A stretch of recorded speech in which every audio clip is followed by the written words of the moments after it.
Pertolongan pertama pada kecelakaan kena waswas akidah atau waswas kebiasaan, waswas ibadah. Ibadah Allahu Akbar. Sudah begitu katanya belum takbir. Sudah jelas takbir Allahu Akbar. Waswas kebiasaan, sudah bunyi klik kompor mati. Keluar bingung, jangan-jangan belum mati. Sudah ngunci pintu, ceklik, sudah bunyi klik. Didorong sudah nggak bisa.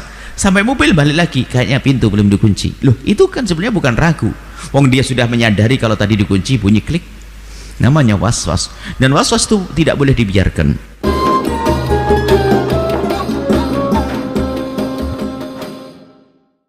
Jangan lupa berselawat kepada baginda Nabi Muhammad sallallahu alaihi wasallam. Assalamualaikum warahmatullahi wabarakatuh. Sahabat virtual semua yang dirahmati Allah. Alhamdulillah kita dapat berjumpa kembali. Semoga kita selalu diberi nikmat sehat panjang umur dan selalu mendapatkan taufik dan hidayah dari Allah Subhanahu wa Ta'ala.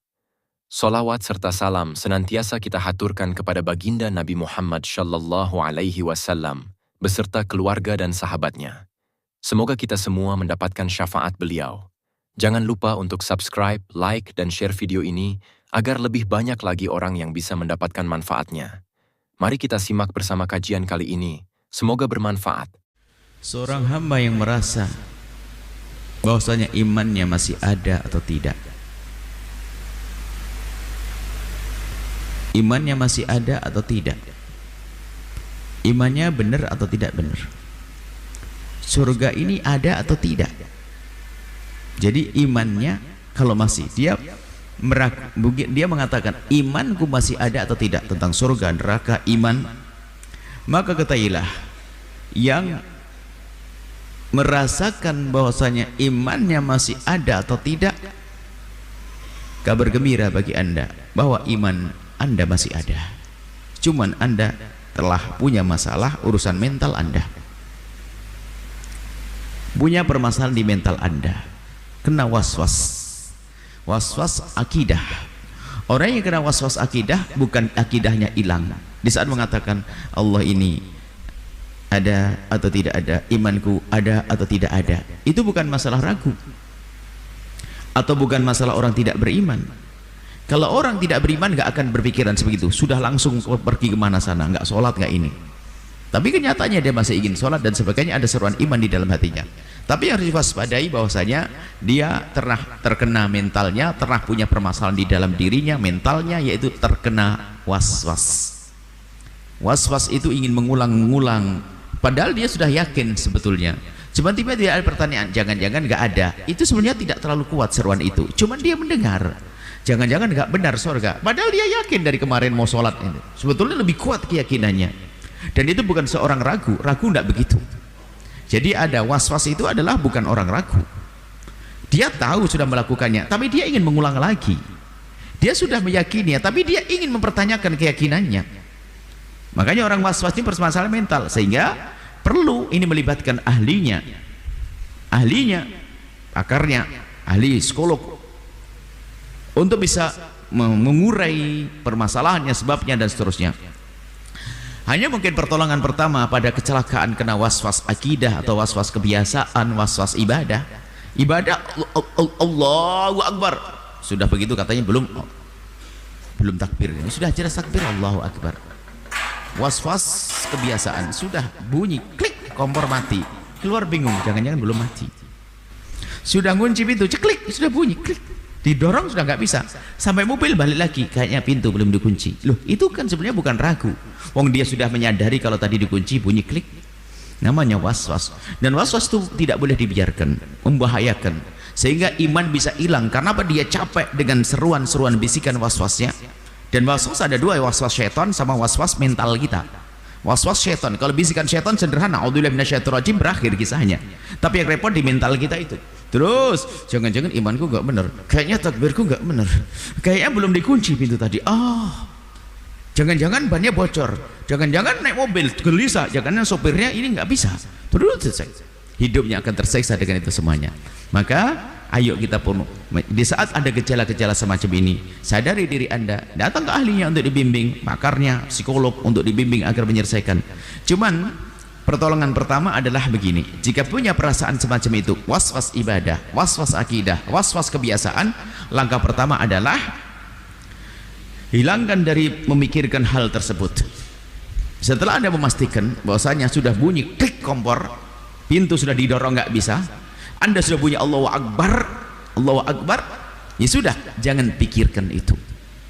Bergegaslah memindahkan dari mikiri hal tersebut untuk jangan dituruti, sebab was-was itu kayak orang nyinyir, dilawan bikin sakit, ditinggal kurang ajar, dibiarkan tambah kurang ajar, maka dilupakan saja, maksudnya jangan dipikirin dia. Jadi pertama adalah lupakan, anggap saja telah Allahu Akbar, jangan mikir tentang takbir lagi, tapi bisa masuk ke lebih dalam lagi adalah tentang makna Allahu Akbar, atau bergegas mengasuki amal selanjutnya langsung doa iftitah. Jangan mikir takbir lagi, nanti kita balik lagi nanti. Kalau Anda balik, Anda nuruti was-was Anda, hati-hati, sampai kapanpun tidak akan sembuh itu nanti. Harus berlatih semacam itu. Nah, kalau bukan urusan ibadah, bisa dengan kegiatan yang lain. Anda habis kunci pintu langsung kejar itu ayam, melihat ayam bertelur dan sebagainya, lihat bunga-bunganya mekar, ada semuanya dialihkan.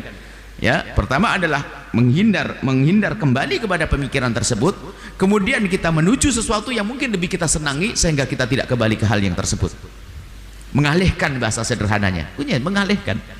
Jadi pandai-pandailah mengalihkan supaya nanti terbiasa, sebab kalau balik ke situ terus semakin kayak luka itu dilukai terus. Balik lagi, Allahu Akbar, sudah benar bar Allah. Nah, kenapa bisa aneh orang takbir kayak begitu? Memang sudah jelas, yang pokoknya dengar saja sampai pusing sebelahnya. Dia bilang kayaknya belum takbir, aneh sekali. Masa sampai suatu ketika ada orang guyonan, was-was ini was-was macam ini, was-was akidah. Tapi perlu kita berkira, yang was-was akidah, akidahnya masih ada, jangan khawatir, tinggal harus Anda berobat. Maka orang yang punya was-was jangan ragu untuk berobat, untuk minta petunjuk dari ahlinya. Satu.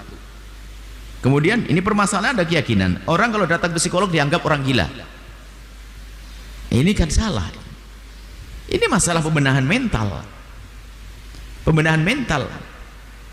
Ada was-was, ada dua. Kalau was-was setan, pakai doa ruqyah segala macam. Ini saya bermasalah mental. Ini harus dibenahi dengan caranya. Ada. Termasuk yang kita sebutkan tadi, antara caranya yang pertolongan pertama tadi. Tapi nanti ada dialihkan dengan cara bermacam-macam untuk dicermati permasalahannya apa dulu, di rumahnya ada apa, kegiatan apa. Cuman secara umum ya, was-was itu biasanya ada tekanan-tekanan. Jadi takut yang berlebihan terus ditekankan ke dia sehingga dia menjadi merasa seolah-olah tidak sempurna. Misalnya anak kecil di saat membersihkan sesuatu nggak bersih, terulang lagi, bersih lagi, nggak bersih. Akhirnya kepikiran saat membersihkan jangan-jangan nggak bersih. Ini belajar sama Ustaz Allah Akbar, nggak sah gitu, nggak sah. Allah nggak bener, nggak sah. Ya, akhirnya bingung, jangan nggak sah terus. Jadi sebenarnya rasa takut yang berlebihan menjadikan orang seperti itu. Ini was-was, ini akidah, awas ya, Allah gini nggak bener, Allah imanmu gini, ditakut-takuti sehingga dia kebingungan. Makanya kalau gurunya was-was, muridnya was-was. Dalam urusan fikih, gurunya was-was, muridnya was-was. Makanya jangan dekat-dekat sama orang was-was, biarkan dia sendiri bingung. Cuman ini bagi yang bersangkutan jangan ragu datang pada ahlinya. Kemudian yang di kiri kanannya paling tidak punya wawasan. Jangan perlakukan orang was-was seperti orang sehat. Yakini dia orang sakit. Kita perlakukan yang berbeda. Artinya apa? Jangan kita perlakukan seperti orang sehat, juga jangan biarkan begitu saja sampai dia nggak sembuh-sembuh. Harus normal kita bimbing bagaimana dia untuk bisa sembuh. Ini penyakit was-was ini memang berbak. Coba saja di majelis kita ini dalam seminggu pasti ada yang tanya was-was sampai pusing sana. Sehingga saya sendiri kayaknya kena was-was. Dia tuh ngomongnya panjang hari ini. Gara-gara urusan was-was jawabannya panjang kayak orang was-was ini. Semoga Allah mengampuni semuanya dan berikan kesembuhan kepada semuanya. Allah a'lam bishawab. Demikian tadi telah kita simak bersama kajian kali ini. Semoga kita dapat mengambil pelajaran dan manfaat dari apa yang disampaikan. Semoga barokah dan manfaat. Kita jumpa lagi di lain kesempatan. Wabillahi taufik wal hidayah. Wassalamualaikum warahmatullahi wabarakatuh.